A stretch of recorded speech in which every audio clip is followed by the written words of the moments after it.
Welcome to Neon Primer Go-to-Market, where Vega and Axon break down go-to-market strategy for founders who are done guessing.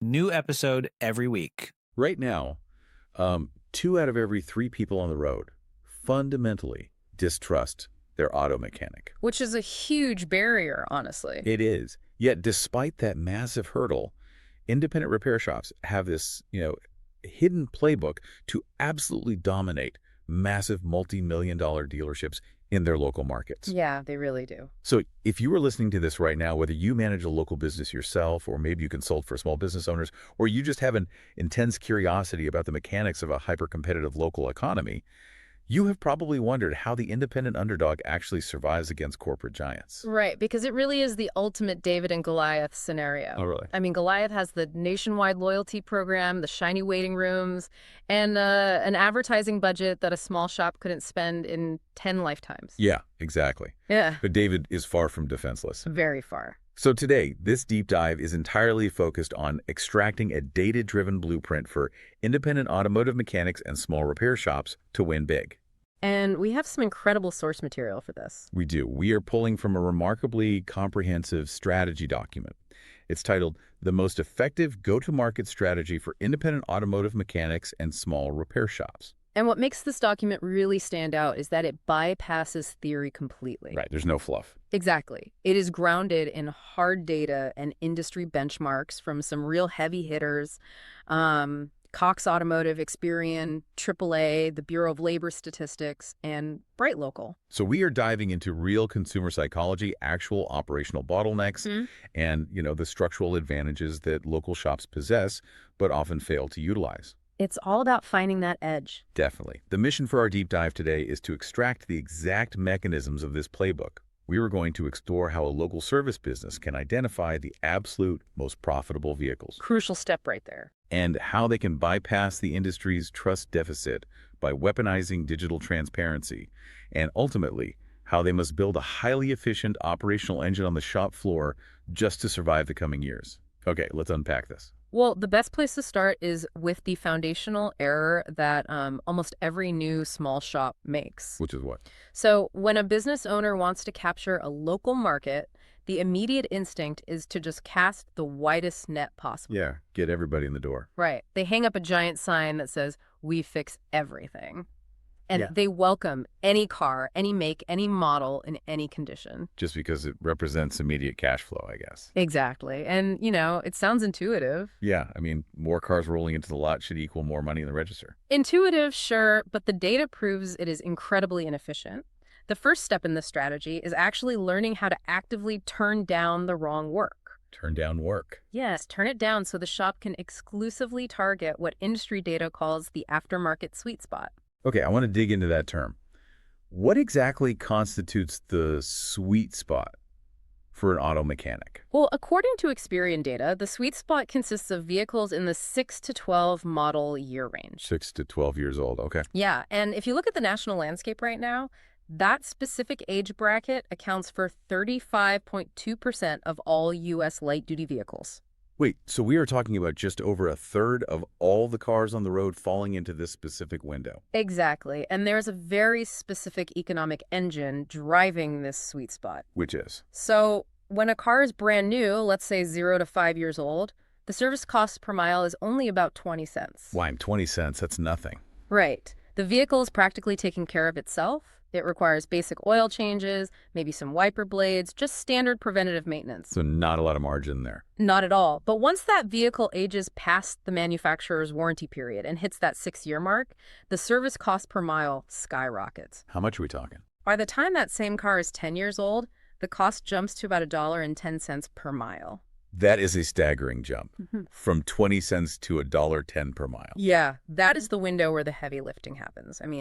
The timing belts need replacing, the suspension components wear out, complex drivability diagnostics come into play. So that is where the recurring high-margin repair work actually lives for a mechanic. Absolutely. The Cox Automotive data points out a fascinating psychological shift that happens to the consumer at that exact same time. Right, the loyalty shift. Exactly.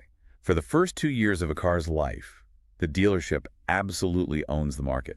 Even up to year 5, it's a tight race. But then it flips. It does. The moment that car hits 5 years old, the data shows a critical flip. Consumers suddenly prefer general repair shops over dealerships.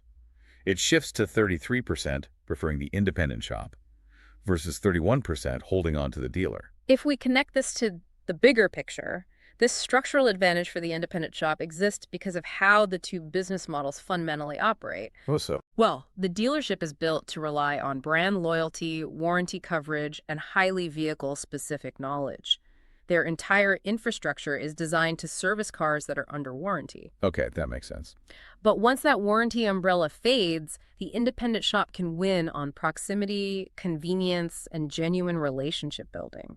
It's like the difference between a honeymoon and a long-term marriage. Oh, I like that comparison. Yeah, I mean, think about it. The dealership gets the honeymoon phase while the car is under warranty. The coffee in the waiting room is free. The loaner car is spotless. And, the repairs don't cost the driver a dime out of pocket. Because the manufacturer is paying for it. Right. But the independent mechanic gets the long-term marriage, Right. years 6 through 12. That is where the unglamorous maintenance actually happens. And suddenly the customer is paying out of their own bank account. Exactly. They start caring a lot more about trust and cost than the brand of the waiting room coffee. The broader U.S. demographic data reinforces this reality, too. I mean, two-vehicle households are the largest segment in the country. Right. And for lower-income households, transportation eats up a massive, disproportionate share of their after-tax income. Which makes finding a fair mechanic so crucial. Precisely. When that 6 to 12-year-old commuter car needs a major repair, price transparency and trust aren't just nice to have. They are vital for that household to literally survive the week and get to work. So the local shop shouldn't be wasting advertising dollars chasing the wealthy enthusiast with a brand new sports car. No, not at all. They should be targeting the everyday commuter household. But, knowing which cars to target is completely meaningless if those vehicles just drive right past the building. That is the big hurdle. Which logically moves us from the target demographic to the psychology of converting them. We really have to talk about that trust deficit. The AAA data in the source document paints a glaring picture here. As we noted at the top, 2/3 of drivers do not trust repair shops in general. 2/3, that's rough. It is. They worry about being overcharged, they worry about being sold services they don't need, and they worry that the work won't be done correctly. But there is a massive paradox buried in that same AAA study. Oh, the 64% stat. Yes. While 66% don't trust mechanics generally, 64% of drivers say they have found one specific provider that they do trust implicitly. It's so funny. They hate the industry, but they fiercely defend their personal mechanic. Exactly. So the entire marketing objective for an independent shop is simply becoming that singular trusted provider. And today that happens through what the strategy calls the digital front door. It begins with online reviews, but the standard has shifted drastically. What do you mean? Well, Bright Local's 2026 data shows that 97% of consumers read local reviews before choosing a business. Wow. Which means your online reputation is essentially your only reputation. Pretty much. Furthermore, consumers are incredibly strict about what constitutes a good reputation now. 47% of consumers will completely avoid a business if it has fewer than 20 reviews. Just skip it completely. Yeah. But the most demanding metric is recency. 74% of consumers only care about reviews written in the last 3 months. Wait, really? Only the last 3 months? Yeah. If your shop has hundreds of 5-star reviews from 2 years ago, the modern consumer discounts them entirely. They want to know that the shop was trustworthy last Tuesday. So recency is the new currency. You need a constant, automated stream of fresh 5-star reviews just to get past the initial filter. Exactly. You have to stay current. Okay, so once the digital front door looks inviting, how do you actively acquire those new customers? Here's where it gets really interesting. The data comparing search engine marketing to social media marketing is just mind-blowing. Oh, the contrast reveals so much about consumer intent. Local IQ tracked the data on this specific industry. Auto service and repair ads on Google search average an incredibly high 11.94% conversion rate. Almost 12%. Yeah, and the cost per lead is roughly $44.26. But then you look at Facebook ads for auto repair, and they have a dismal 0.88% click-through rate. With less than 1%. I love looking at the mechanisms behind stats like this. It makes complete sense when you think about the user's state of mind. Right, because of what they are doing at that moment. Exactly. Running social media ads for immediate auto repair is like standing on a street corner, shouting about umbrellas when it's sunny, just hoping people remember you next week when it finally rains. That is a perfect way to put it. You are interrupting people who are scrolling through pictures of their nieces to tell them about brake pads. Which nobody wants to think about. Right. But search ads. Search ads are like selling umbrellas in a torrential downpour. The person typing "check engine light mechanic near me" into Google has a literal warning light blinking in their face at that exact moment. They have urgent, immediate intent. You are capturing existing demand rather than trying to manufacture it on social media. Right. But getting a customer to call from a Google search only solves the acquisition problem. Once they arrive at the shop, you still have to overcome that inherent AAA trust deficit we discussed. That's true. Getting them in the door isn't the final sale. Exactly. How do you get a skeptical consumer to approve a $1,200 repair without them feeling like they are being scammed? Well, the data strongly suggests you show them. You don't just tell them over the phone. The mechanism for this is the Digital Vehicle Inspection, or DVI. Cox Automotive's 2026 Fixed Ops study measured the impact of these inspections. And what did they find? 49% of consumers who received photos or videos of their car's actual issues texted directly to their smartphone were more likely to approve the recommended work. Almost half. And moreover, the average out-of-pocket spend increased by $230 per ticket when photos and videos were used. Think about the customer experience there. If a mechanic calls me in the middle of my workday and says, "Your brake rotors are heavily scored and you need calipers," I have no frame of reference. Right, it's just technical jargon. Exactly. I have to wonder if they are just trying to hit a monthly sales quota. But if I get a text message with a high-definition photo showing my rotor looking like a chewed-up record next to a photo of a brand-new rotor, I am approving that repair immediately. Seeing the physical damage removes all the doubt. What's fascinating here is the psychological shift that the simple act of sending a photo creates. It changes the whole dynamic. It really does. Before the photo, the mechanic and the customer are adversaries standing on opposite sides of a counter. The mechanic is viewed as an antagonist trying to extract money. Right. But the moment you text a photo, you change the geometry of the relationship. Suddenly, the mechanic and the customer are sitting on the same side of the table, looking objectively at the same piece of visual evidence. You transform from a salesman into an objective collaborator helping them solve a mutual problem. Exactly. It's brilliant. That shifts the entire dynamic. So let's play this out. A shop masters the 6 to 12-year-old market. They deploy highly targeted search ads. They use photo inspections to close the sale. The bays are totally full. Sounds like a dream scenario. You would think. But this is where the strategy document reveals a massive hidden danger. Demand isn't actually the biggest threat to these shops. The real threat is operational collapse. Yeah, it becomes total chaos on the shop floor. Why does it break down? The root cause of this chaos is a severe nationwide technician crisis. The Bureau of Labor Statistics projects there will be roughly 70,000 openings annually for auto techs over the next decade. 70,000. Every single year. And the median pay sits around $49,670. But TechForce's workforce report highlights a critical shortfall. Current academic completions only cover 59% of that annual demand. Meaning the industry is only replacing about half of the mechanics that are retiring or leaving the field every year? Yes, the math is brutal. Every single competent mechanic is incredibly scarce. Because of that scarcity, a shop simply cannot afford to waste a single minute of their technicians' time on inefficiencies. Capacity planning becomes a matter of life and death for the profit margin. I can imagine. The data shows that the average shop turns about 2.2 cars per bay per day. Wait, 2.2 cars per bay seems remarkably low at first glance. Why is that number so small? Auto repair is inherently unpredictable. You might pull a car in for a simple water pump, break a rusted bolt, and suddenly that bay is tied up for an extra 4 hours. Oh, that makes sense. It throws the whole schedule off. Exactly. The best shops don't just fill their queues blindly, taking every car that rolls up until the lot is paralyzed. They strategically reserve blocks of time specifically for deep diagnostics and unexpected fleet emergencies. To manage all that unpredictability, the data indicates a very surprising move for a growing shop. Oh, you mean the hiring strategy? Yeah. When they look to expand, their first strategic hire shouldn't actually be another mechanic. Right. The real bottleneck in most small shops is usually at the front desk. The strategic hire is a dedicated service advisor. Instead of a tech. Exactly. Shop owners are notorious for trying to wrench on cars while also answering the phone, ordering parts, and texting customers. I can visualize exactly how that kills profitability.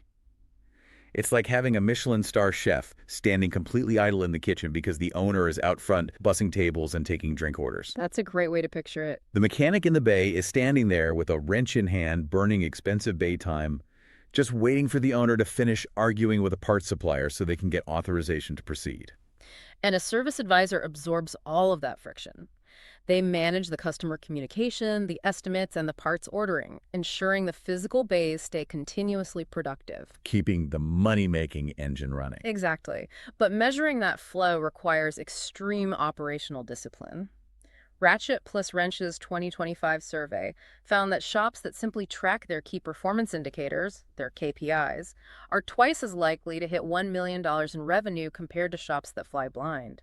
The targets they aim for give a great window into the health of the business, too. They want an average repair order, or ARO, above $600, and they need an overall gross margin above 50%. Those are the magic numbers. Because if a shop isn't hitting those numbers, they might be incredibly busy, but they aren't actually making money.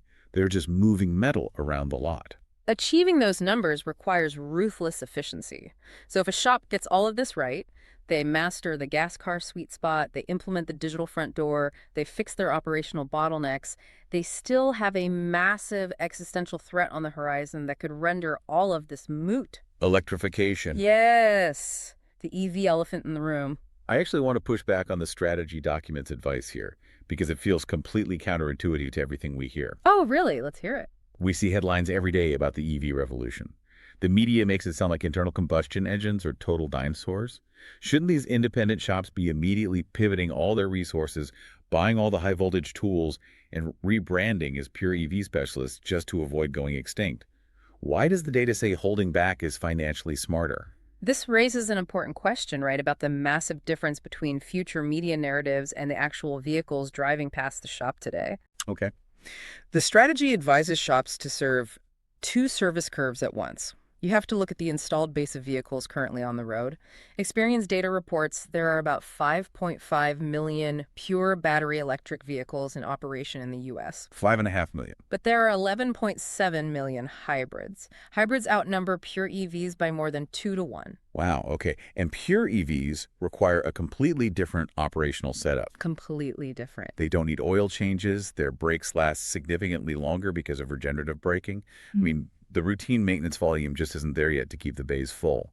Plus, you need massive capital investment in specialized lifts and intense safety training just to bring them into the building. Exactly. Unless a shop is located in a highly dense EV market like California, which holds roughly 35% of all U.S. battery electric vehicles, going all in on pure EV right now is a fantastic way to buy a lot of expensive equipment that just gathers dust. So they would go bankrupt waiting for the cars to arrive. Basically, the smart financial strategy is to use the mainstream commuters, those 6 to 12-year-old gas cars, for steady, predictable volume. That pays the light bill and funds future growth. Then they methodically layer in a high-frequency, higher-margin niche. And right now, the data points to hybrids as that perfect bridge niche. The recommendation is to start by getting the staff ASE/B XEV safety certifications. What does that entail? To break that down, ASE is the National Institute for Automotive Service Excellence, which is essentially the gold standard credential for mechanics. And XEV is the industry umbrella term covering everything from mild hybrids to full electrics. Got it. Staff need to learn how to safely power down high-voltage systems and diagnose battery issues first, build competency on hybrids before betting the farm on pure electrics. Shops must pace their technological growth so they don't overextend their capital. So what does this all mean? Let's pull the entire blueprint together. For you listening, whether you are running a 4-bay shop down the street or you are analyzing the broader local service economy, this is a masterclass in how hyper-focused data defeats generic marketing. It really is a masterclass. You target that 6 to 12-year out-of-warranty sweet spot. You bypass the industry's massive trust deficit by using digital vehicle inspections to become an objective collaborator. And finally, you pace your operational growth through smart KPIs and hybrid training rather than blindly chasing media trends about pure EVs. It is a phenomenal grounded strategy. It relies on operational execution and building genuine trust rather than relying on massive advertising budgets or deep discounting. But before we wrap up this deep dive, there was one final thread pulled from the Auto Care Association data that I want to leave you with. The looming issue of vehicle data access. Yes, the Auto Care Association noted that 84% of independent shops view vehicle data access restrictions as their absolute top business issue. It's incredibly frustrating for them. Sometimes, these shops have the bays open, the right tools, and the smartest technicians.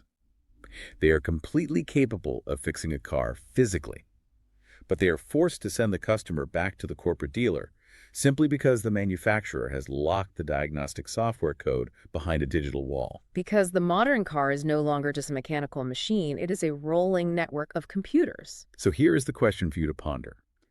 As vehicles increasingly become these software-gated computers, will the future battleground for the local independent mechanic shift entirely?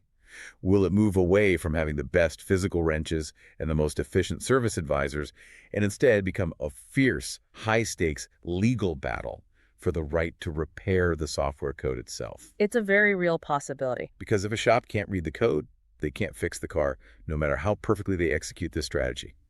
Food for thought. Thanks for joining us on this deep dive. If you want more GTM playbooks like this, follow Neon Primer on Spotify. Neon Aliens builds the marketing systems your business actually needs to capture and convert leads. Learn more at neonaliens.com.